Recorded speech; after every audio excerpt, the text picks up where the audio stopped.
So, hello guys, ngayon po tuturo ko po kung paano i-solve ang Prim's Minimal Spanning Tree Algorithm. So sa Prim's Minimal Spanning Tree Algorithm po, ang rules po natin is dapat po lahat ng node, ito pong mga node na tong mga bilog, is madadaanan natin. Then, ang dadaanan po natin dapat ay may pinakamaliit na value. Then, dapat hindi po tayo makakagawa ng cycle. Kagaya po na ito. Ere pong ito. Cycle po tawag dyan. Ito rin po. Cycle po tawag dyan. Pagpabilog, pagpaikot po. So, start na po tayo. Mag-i-start po tayo sa node A. So, kung nakita nyo po, ang node A is konektado sa node B at H. So, sabi ko nga po kanina, dapat dadaan po tayo sa may pinakamaliit na value.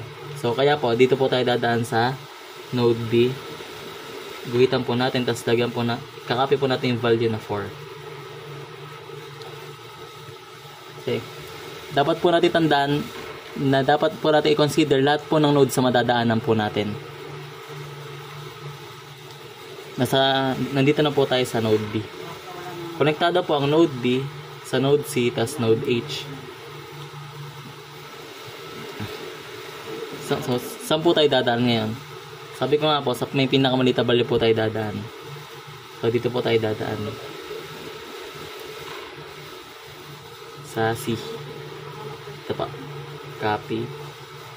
Binuhitan, tas 8. Nandito na po tayo sa node C. Konektado po ang node C sa I, F, at D.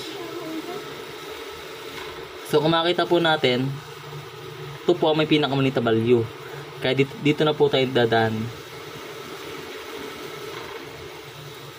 Copy ang value na number 2. Nasa I na po tayo. Konektado po ang I sa sa H at G. Sa may G po, 6. Tapos 7 sa H. So, gaya po ng nasabi ko kanina, i-consider po natin ang mga nodes na nadaanan po natin kanina. So, ito po kung makita niyo po sa may node C po, konektado siya sa F na may volume 4. Eh mas mababa po yung 4 kaysa sa 6 at 7. Kaya dito po tayo dadaan. Kuhitan po natin siya dito hanggang dito. Tapos kakapi po yung value na number 4.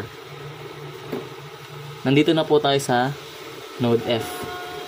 So konektado naman po ang node F sa E at D. Sa E po, may 10 po ang value niya.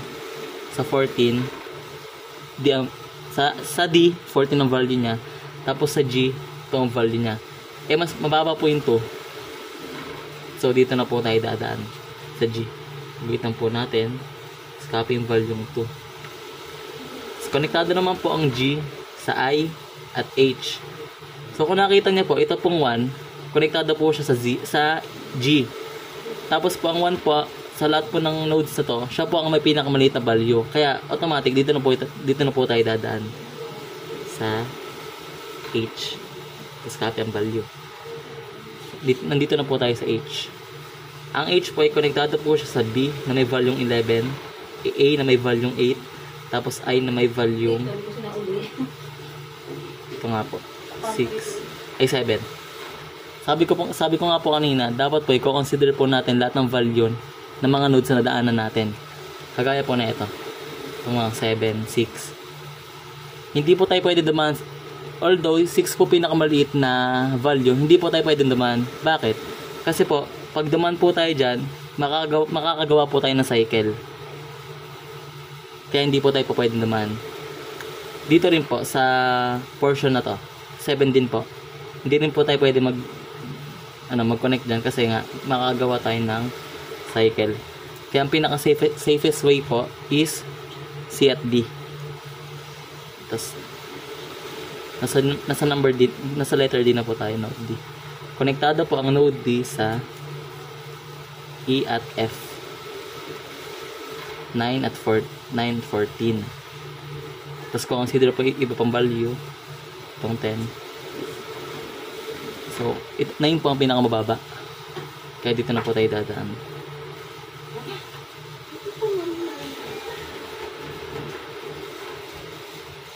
Copy po natin ang value. So, ayun lang po. So, as you can see po, nadaanan po lahat nadaanan po natin lahat ng nodes without, hindi po tayo nakagawa ng circle. Makita niyo po, nadaanan po natin ng B, A, B, C, D, E, F, G, H, and then I. Nang hindi po tayo nakagawa ng cycle. So, yun lang po. Maraming salamat po.